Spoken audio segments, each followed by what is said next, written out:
This is Dr. Gadja, an economist, computer scientist, medical doctor, and global health PhD epidemiologist. I do this as a call in to help Ghana chart a course for greatness and, in the process, help Africa along the way.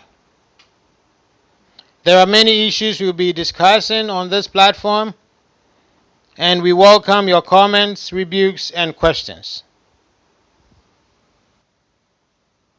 Today's topic: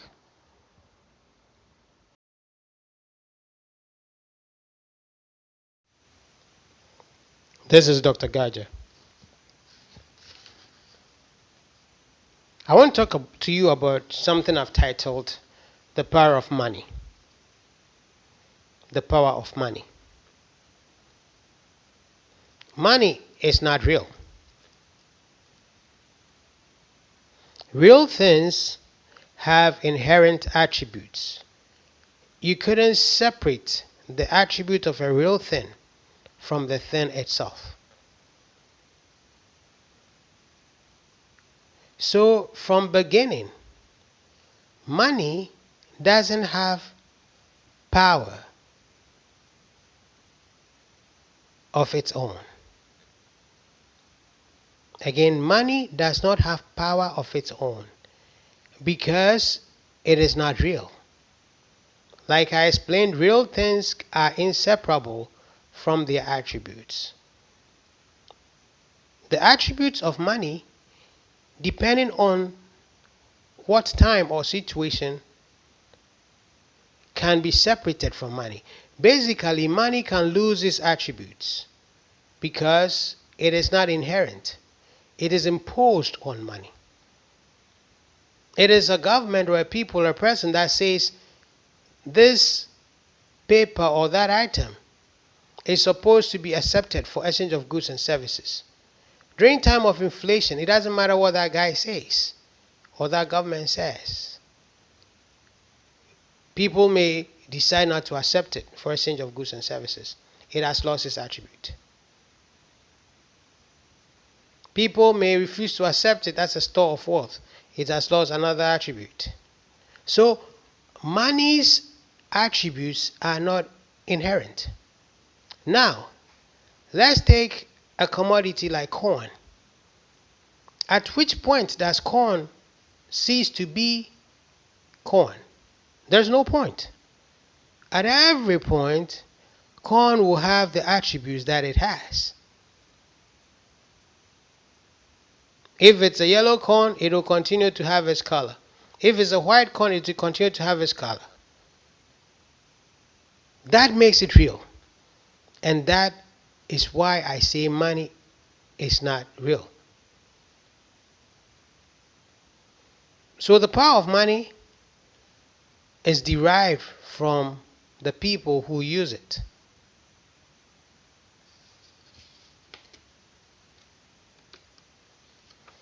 The collective perception of a people determine the value of their money.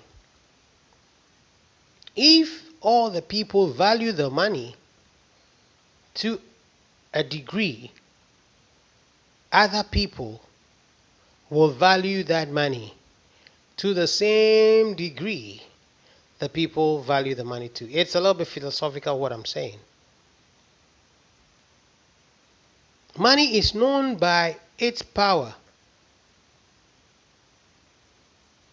given it to it by the people. It is the power people attribute to it.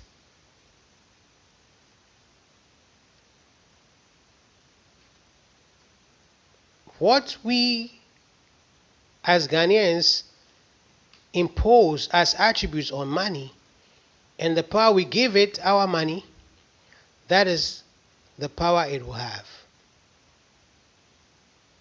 See how quickly the value of the old currency dissipates. Only what happened is a person said it is no longer the country's money. I'm talking about in the time of President Kufuor, not talking about the old or the older times when Ghana very quickly changed its currency. As soon as Kufuor said, we are no longer using this money, the value from wherever it went to zero. Then he came back and said, oh, we can use it side and side, and then take it out of the economy bit by bit, and then it gained some value again. So money has no intrinsic value apart from the value a government gives it. The government gives it importance. So therefore, in fact, in saying that, that means that anything at all can carry that attribute because it's human imposed.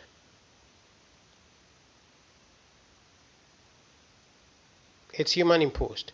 So money can be anything the government of the day says it is. A government cannot, on the other hand, remove the attributes of maize or any other commodity for that matter. That tells you, you see, how valueless money is. I told you money has no power. And I just set out to prove that to you. So it takes a person's decision or a government's decision to devalue money.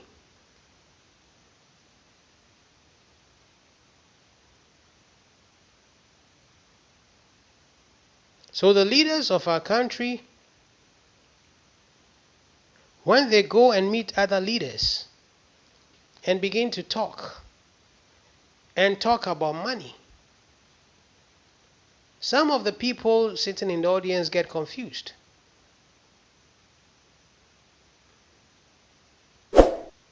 Not too recently, there was a meeting in France, and our leader was saying that he's not able to do this or that because of lack of money. And there were people in the audience that were confused because they were wondering, this is a sovereign government, this is a sovereign nation. Why are they having a problem with money? Because money is just anything that they decide. I mean, can they print money? I mean, most of us print money on paper. Or are they using commodities as money? Are they still using gold and maybe there's no sufficient amount of it? What is it he's referring to? He said he cannot do something because he lacks money. Which I thought, I'm talking from the minds of the people that were confused, money was anything that a country produces. And so why are these guys having the problem? So one begins to wonder, when our leaders go talking about money, they begin to think that there is a problem. However, they are not able to easily see what the problem is. And then maybe their senses get them a little bit and they say, oh, he's talking about our money. That means like he needs our money to do the problem or to solve the problem that he couldn't solve because he doesn't have our money. Or the dollar. Is it the French franc? What is he talking about? We don't use that any longer.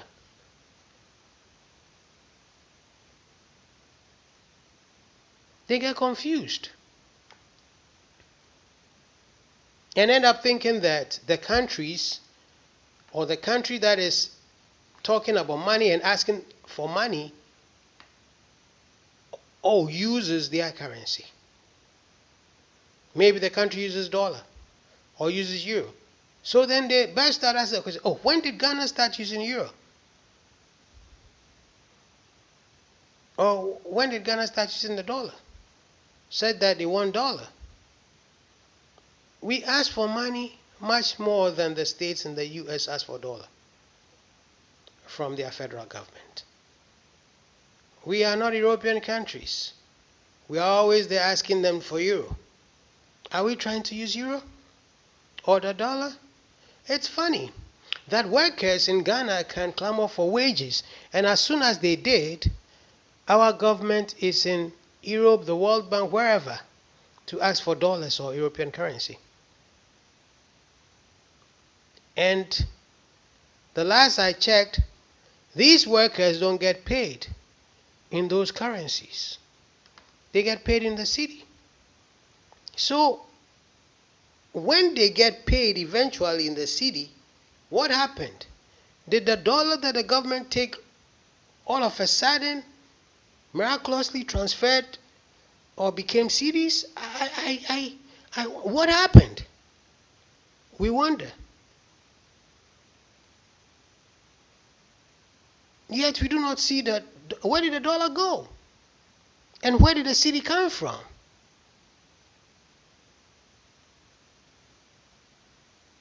Maybe many may be asking these questions, but a journalist never asked the politician these questions.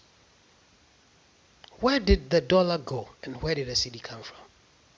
Maybe they will tell you, oh, we took the dollar and went to our printing shop and paid to print cedis, which we used to pay the workers.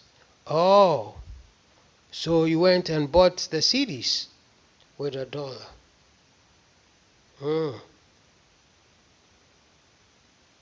That in itself is bad. That I thought you needed foreign currency to show off your your reserves, to show up your reserves. And now you get the foreign currency and you go and pay it to get cedi. So if you were printing that cedi yourself, wouldn't you have kept that foreign currency to show up your reserve so that you can have money when you need something that you did not produce in your country? Wouldn't it be okay if you put it there to increase your assets such that your ratings will go up? And so the rate at which you borrow can come down? Oh, just for the fact that you don't print your own currency, you are not able to hold on to foreign currency.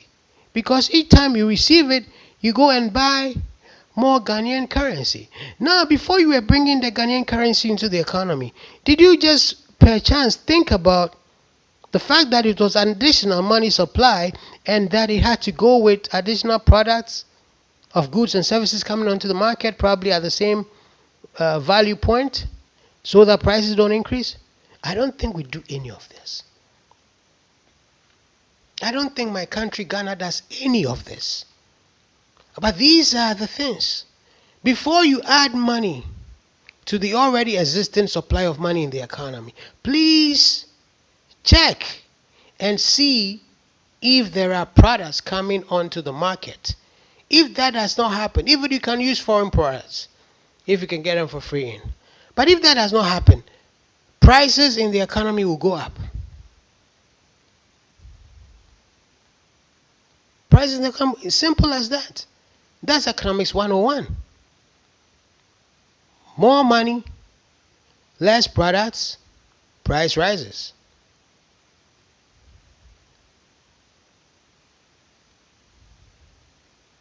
So when we sit in these meetings all the time asking for money, we look silly. And we are just looked again and say, oh, these people never learned a lesson. They are still just as stupid as they were before. I mean, excuse my language. I don't mean to be ruthless, but at times we all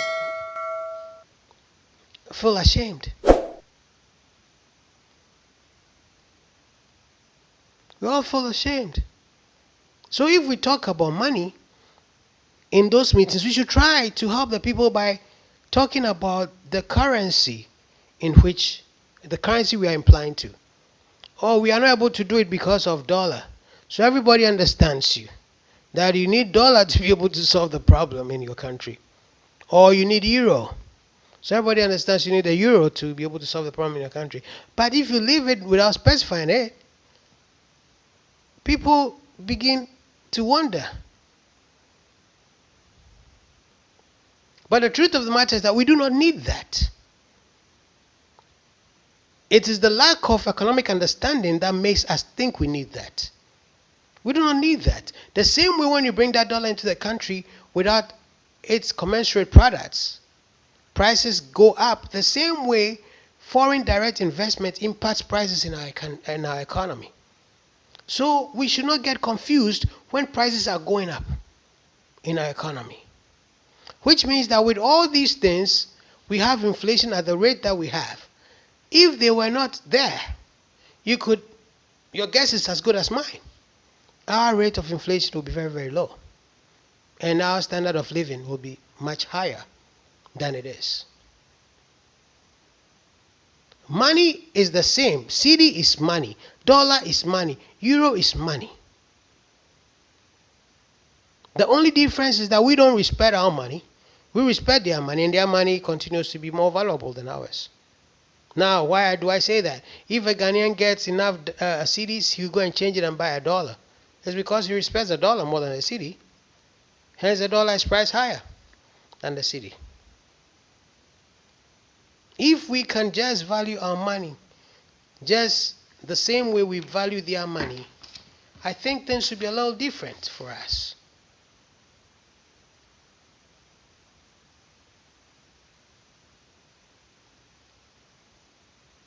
You see, we have prided or valued money, especially foreign currency, so much that when you even say you give us a commodity instead of the dollar, we will reject the commodity and take the dollar.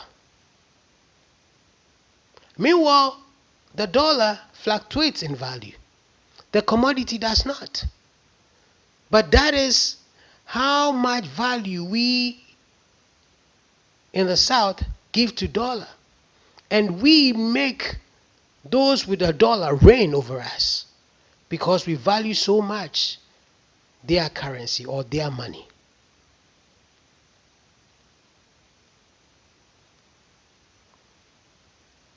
We rely so much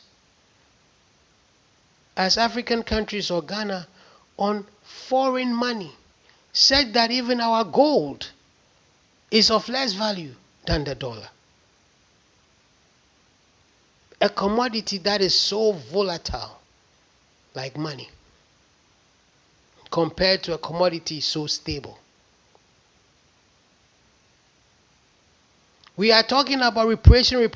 All we are looking for is some more dollars. If you bring that dollar to the economy, prices are going to go up. But if you get a commodity into the economy, no price goes up.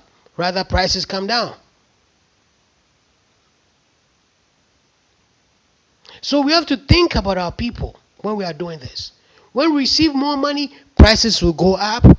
When we receive commodities, prices will come down. Let it be just something we know that. When you receive infrastructure developments all around, prices will not go up, prices will come down. Because it depends on the infrastructure though, but there are things to push things up and faster. For instance, you have roads. It increases the rate of transaction in the economy. You have computers. It increases the ability to learn and get to know and all that. Also transactionary. So things go faster. And usually prices will drop. But if you take money and bring it into the economy, prices will rise. Unless you take the foreign money and show up your reserves. If you use it to show up your reserves within the Bank of Ghana, no, price will not go up. But if you put it there and decide to print money to the tune of the money you just put in there, prices will go up because you've increased the supply of money. Any activity that increases the supply of money in the economy will lead to increase in prices on the streets.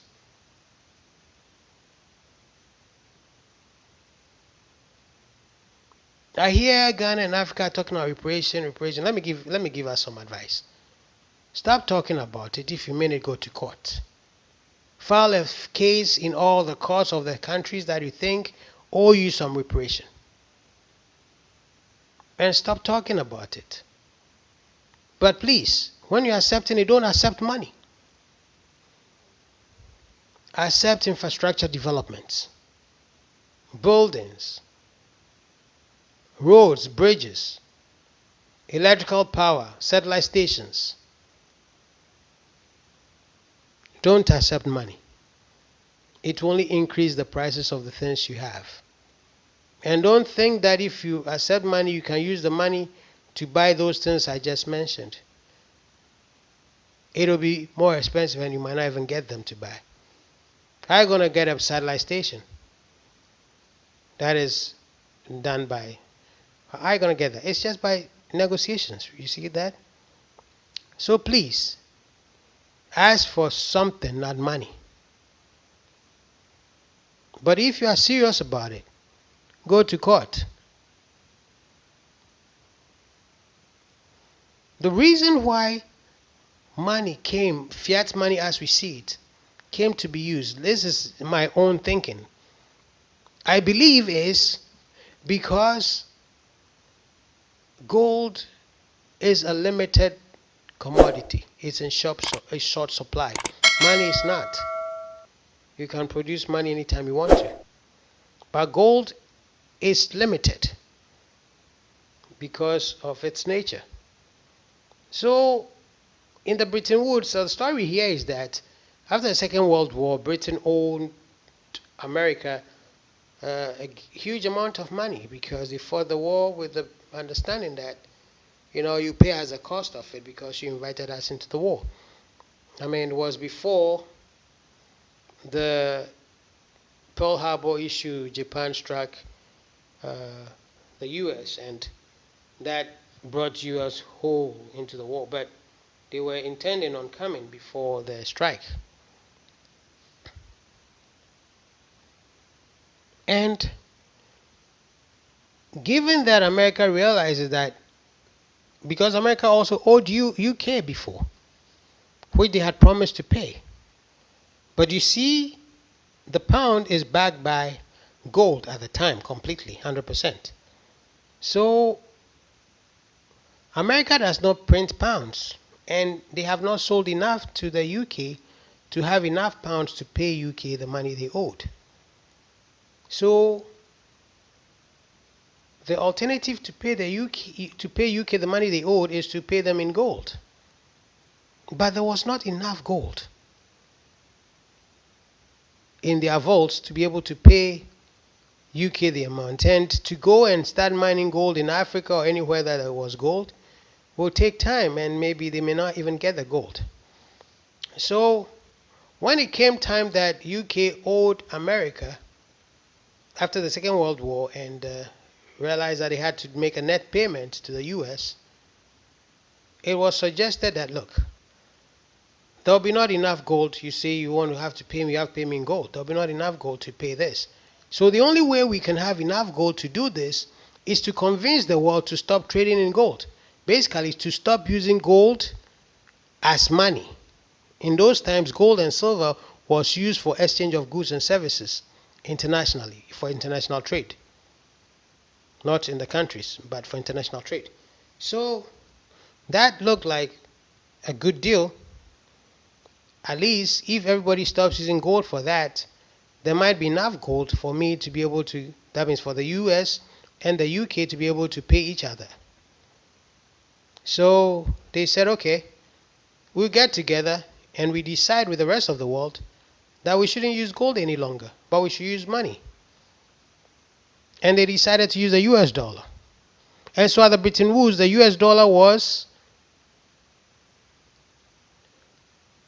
35 US dollars was for an ounce of gold. So they pegged 35 US dollars at the price of one gold. So instead of using the gold, they don't use the gold, they'll use the dollar. And so that went on until in the 72s when Nixon was in power. America was suffering massive inflation and the dollar was coming down. So now $35 was not equal to an ounce of gold any longer. It has sunk to probably about $40 or $50 equal to an ounce of gold, and it continues sinking. So the world realized that no, we cannot keep this dollar that is going down in value in our vaults. We will switch it back for gold. So they went to America, get your dollar and give us back the gold. or give us the gold, because you said $35 was equal to an ounce of gold. So now get your $35 and give us the gold. We don't want to keep your money because the money was sliding in value. And the US, realizing they didn't have gold to give to the country, said, no longer is the US dollar backed by gold. Wow, surprise. That was how it happened. So then now, the US dollar became completely fiat money. And so, no money was backed by gold at that point.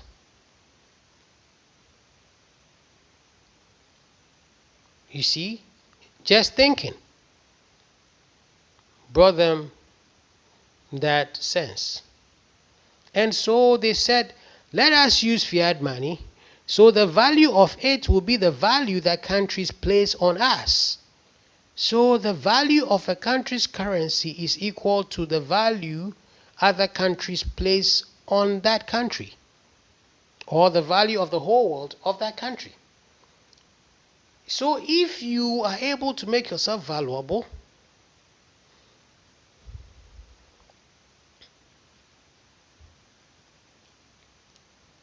your country's currency will also receive value. We must get serious as Ghanaians. The African youth must get very, very serious, because it's their future. They must be purposeful. They must educate themselves. In actual fact, at times you wonder how we educate our people, whether we want them to go forward or we just want them to see the way school is and go and look for education somewhere else. The youth must demand progress and development from their government or from our government. Youthful population everywhere in the world is potential for future prosperity, except in Africa, except in Ghana. We should change that. We should come up with capitalization strategies. I have some education strategies, but it takes time to explain these things. Commercial strategies, police strategies, military strategy, everything strategy. Banking strategy, transport strategy, infrastructure strategy, and everything that we have to do, we can actually do. The only reason why we're not doing it is because we don't know how to do it. And we have to kill corruption. Corruption should be the first thing that has to go. The time wasting to create conditions for bribery must go. We have to get serious with that. Like in terms of banking, first thing you get out. You cannot keep more than 10,000, whether cedis or dollars, out of the banking system. So when you have that out of the banking system, now you have difficulty in using it, because you have to explain where you got it from. And it has to make sense. In the US, it's 3,000 and 5,000. Even when you draw it from bank, you are flagged. We have to have a policy like that. What it helps is that it allows money to work in the economy. Money works, right? Banks give it as loans, receive interest. People who take it as loans use it for production and other business activities, generating more income or more profit, and so on and so forth. But if you're hiding under your bed or a closet in your room, how does that money get to work? We don't receive the benefit of that money. And so there should be laws against that.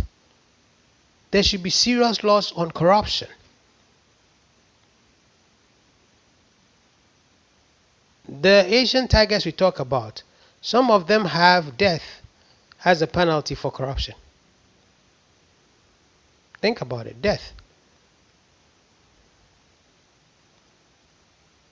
So we have to, the youth, we have to hold our leaders. We should not just vote for them. You can all decide to boycott an election.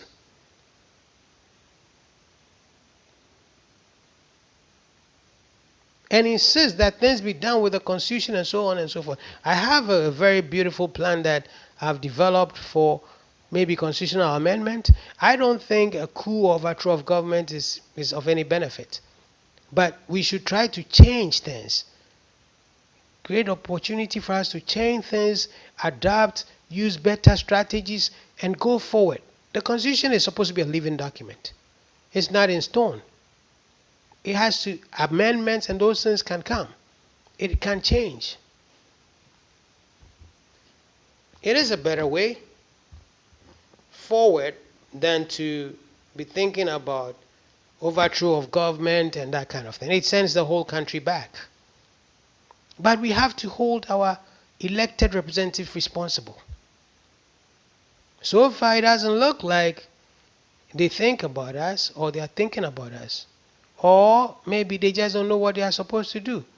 They don't know what they are doing. So we have to be critical in trying to put the right people who know what they are doing in office. At least one person that was once in the high chairs of Ghana in Nkrumah, he knew what he was doing because he had been in the UK, lived for a lot of years in the US, and he had his strategy set up. And so he knew what he was doing.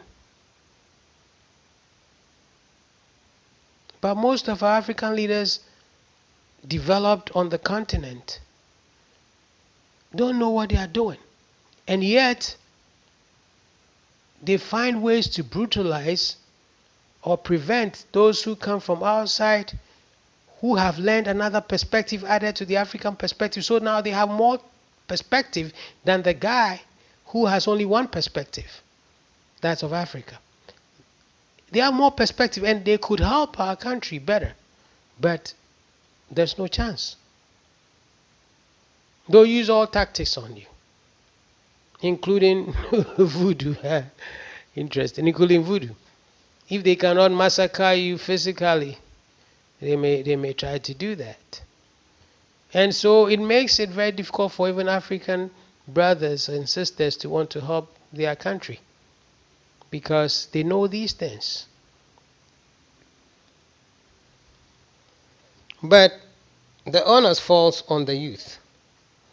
It is your time. It is your time. Liberia just had elections and they moved from a young Oponwia who didn't know what he was doing to a very old guy who probably has a view of what he's going to do. But he's too old. The energy is not there. Let's put the right people in office. Let's think.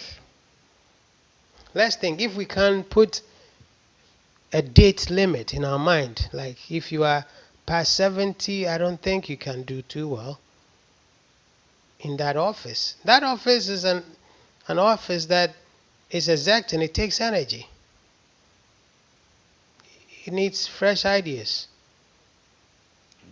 But also not to put somebody who is so young or probably doesn't know what he's doing. All he knows is how to play football. Now if you play football, that's fine. Governing is not knowing everything, but being able to select right people to put around you to help you govern. So it's only leadership that is important in that position. As a footballer, you would think that Oponwia has great leadership. He's been captain of great teams. I don't know what happened. I don't know what happened. I'm not in Liberia, but it seems like to the Liberians, he wasn't doing well. But point I want to stress is that Africa has opportunity. The West has seen it, and they continue to tell us that we are the next superpower. But it's not going to come to you on a silver platter if you don't go for it. Now, without unifying, that is out of the way. But at least if one country steps up, like Ghana, goes forward as a beacon of Africa, as they had been after independence, I believe that can be a drive, a catalyst to bring all Africa together as a one unit, one country. to take up its rightful place in the seat of the world. Gaja, thank you.